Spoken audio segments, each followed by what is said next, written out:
सालों पुरानी बात है। घने जंगल से ही लगा हुआ एक गांव था। यूं तो गांव काफी खुशनुमा और हरा भरा था, लेकिन खतरनाक जंगली जानवरों की वजह से गांव के आसपास बाड़ लगा दी गई थी। गांव में हर साल की तरह इस बार भी मेला लगा था और हर बार की तरह लोग काफी खुश थे। लेकिन एक घटना गांव के लोगों के लिए नई थी और अजीब भी। मेले में बहुत ही आकर्षक लड़की आई।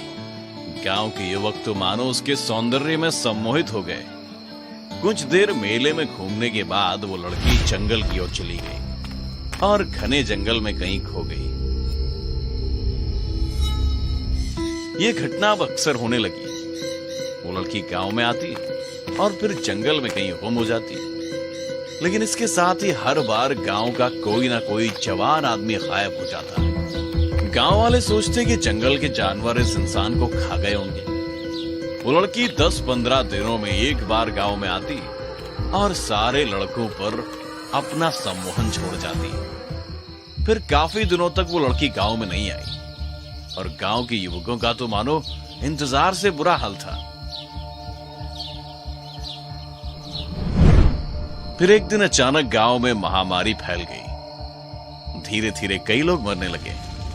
इसी बीच वो सुंदर लड़की फिर से गांव में आई और गांव वालों की सेवा करने लगी। राहुल नाम का एक युवक जिस लड़की को काफी समय से देख रहा था, उसने निश्चय किया कि शादी करेगा तो इसी लड़की से। और फिर जब वो लड़की जंगल की ओर जाने लगी तो राहुल भी उसके पीछे पीछे जाने लगा। लड़की ने राहुल को अपने पीछे आते हुए देख उससे कहा, तुम मेरे पीछे क्यों आ रहे हो? मैं तुम्हें पसंद करता हूँ और तुमसे शादी करना चाहता हूँ। मैं भी तुम्हें बहुत पसंद करती हूँ, लेकिन अभी इस वक्त तुम्हारा यहाँ रहना खतरनाक है। यहाँ एक बहुत भयानक चीता है जो तुम्हें मारकर खा जाएगा। मुझे इसकी परवाह नहीं है, मैं तुम्हें यहाँ से लेकर जाऊंगा। देखो, मैं तुम्हें आखिरी चेतावनी देती हूँ, चले जाओ यहाँ से। मैं तुम्हारे बिना नहीं जाऊंगा। लेकिन अब लड़की का बर्ताव बदल रहा था, या यूं कहूं डरावना हो रहा था। तू नहीं मानेगा, शायद मौत के बाद मानेगा। राहुल अपनी आंखों के सामने ऐसा भयंकर मंजर पहली बार देख रहा था। लड़की पूरी तरह से आदमखोर चीते में बदल चुकी थी। लड़के ने डर के मारे भागना शुरू किया और बिजली की फुर्ती से गांव की ओर भागा।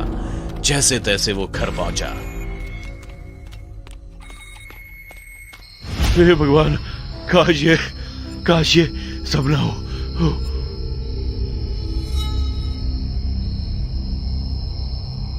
अगले कई दिनों तक राहुल सदमे में रहा और गांव वालों को पूरी आपबीती बताई। लेकिन किसी भी गांव वाले ने राहुल का यकीन नहीं किया। कई दिन बीत गए। राहुल को लगा कि उस लड़की का पीछा छूट गया। लेकिन एक दिन राहुल का दोस्त उसके घर आया। भाई, वो जंगल वाली लड़की गांव में आई है और तुम्हारा पता पूछ रही है। भाई बोल दे, मैं नहीं हूं। तभी अचानक घर के दरवाजे पर दस्तक हुई। इस दस्तक से राहुल कांप उठा, लेकिन इतने में उसके दोस्त ने दरवाजा खोल दिया।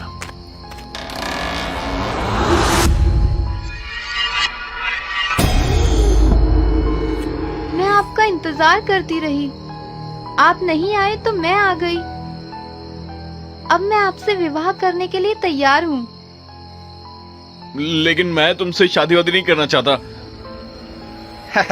अरे बाबूगा, अब कौनू बहाना नहीं चलिए, छोड़ो शर्माइबो। सभी गांव वालों ने मिलकर दोनों का विवाह करा दिया।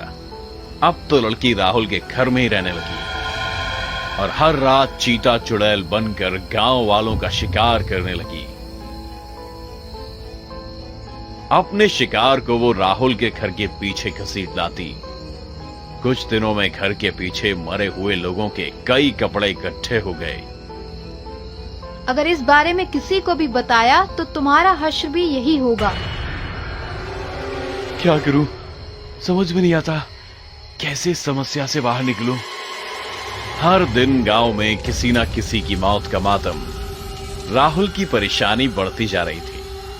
तभी पास के गांव से उससे मिलने उसकी बहन आई। उसने उसकी हालत देख कहा, भैया क्या हाल बना रखा है, क्या हुआ? भाभी ख्याल तो रखती है ना? हाँ, सब ठीक है। और ये घर के पीछे इतने सारे कपड़े और यहाँ खून भी है। इस सब की जिम्मेदार वो लड़की है जो मेरी पत्नी बनकर मेरे साथ रह रही है। वो एक चीता चुड़ैल है, कई गांव वालों को खा चुकी है, ना जाने आगे क्या होगा। राहुल सारी बात अपनी बहन को बता देता है।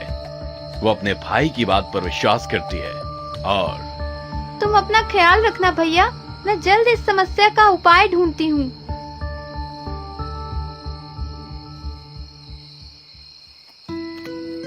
इस भयानक समस्या को सुलझाने के लिए राहुल की बहन वहां से निकल गई। घर आकर उसने सारी बात अपने पति को बताई। ये समस्या कोई छोटी नहीं है, मैं एक तांत्रिक को जानता हूँ, वो हमारी मदद करेगा। वे जल्दी उस तांत्रिक के पास पहुंच गए। कहो, क्या समस्या है? मेरा भाई एक चीता चुड़ैल के चंगुल में फंसा हुआ है। चीता चुड़ैल? ये कोई आम घटना नहीं। जब कोई कुंवारी लड़की चीते को मरते वक्त देख लेती है तो चीते की आत्मा उस लड़की के शरीर में प्रवेश कर जाना बहुत ही खतरनाक रूप इख्तियार कर लेता है। रात में इसकी शक्ति कई गुना बढ़ जाती है। तो फिर मेरे भाई की जान? एक उपाय है। जिस रात आसमान में चांद नहीं होगा, उस रात चीता चुड़ैल के दोनों आंखों के ठीक बीचों बीच मार करना होगा। मैं करूंगा ये काम। मैं एक तीर से उस चीते को खत्म कर दूंगा। लेकिन एक बात याद रखना, अगर निशाना चूका तो तबाही है, फिर मैं भी कुछ नहीं कर पाऊंगा। पूरी योजना साफ थी, गलती की कोई गुंजाइश नहीं थी, लेकिन इंतजार था तो उस रात का जब चांद ना निकले। ये मौका था ठीक 2 दिन बाद, अमावस्या की रात। राहुल की बहन और उसका पति तांत्रिक को साथ में लेकर शाम को ही राहुल के घर चले गए। गांव के सब लोग भी वहां आ गए और रात होते होते तांत्रिक ने अपना पूरा तंत्र शुरू कर दिया। जैसे ही रात काली हो रही थी, तांत्रिक के मंत्र और गहरे होते गए और फिर कुछ देर बाद सभी गांव वाले उस भयानक चीते को देखकर बहुत डर गए। वहीं दूसरी ओर राहुल के जीजा जी ने धनुष से तीर छोड़ा, लेकिन वही हुआ जिसका डर था। तुमने बहुत बड़ी गलती कर दी राहुल। इन लोगों को नहीं लाना चाहिए था। अब इस गलती की सजा पूरा गांव भुगतेगा। ये कहते हुए वो चीता चुड़ैल राहुल को मारने के लिए उसकी तरफ बढ़ने लगी और जैसे ही वो राहुल पर झपटी, राहुल ने अपनी जेब से चाकू निकालकर चीता चुड़ैल की आंखों के ठीक बीचों बीच मार दिया। चाकू एकदम ठीक जगह पर लगा। चीता चुड़ैल गिर पड़ी और एक चमत्कार हुआ।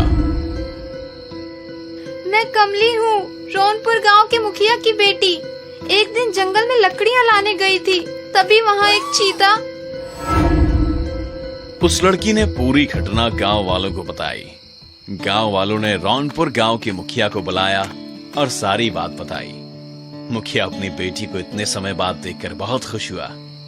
फिर राहुल और कमली की धूमधाम से दोबारा शादी कराई गई। कमली अब श्राप मुक्त हो चुकी थी और अपने पति यानी कि राहुल के साथ खुशी खुशी रहने लगी। अब गांव वाले उस चुड़ैल से सुरक्षित हैं।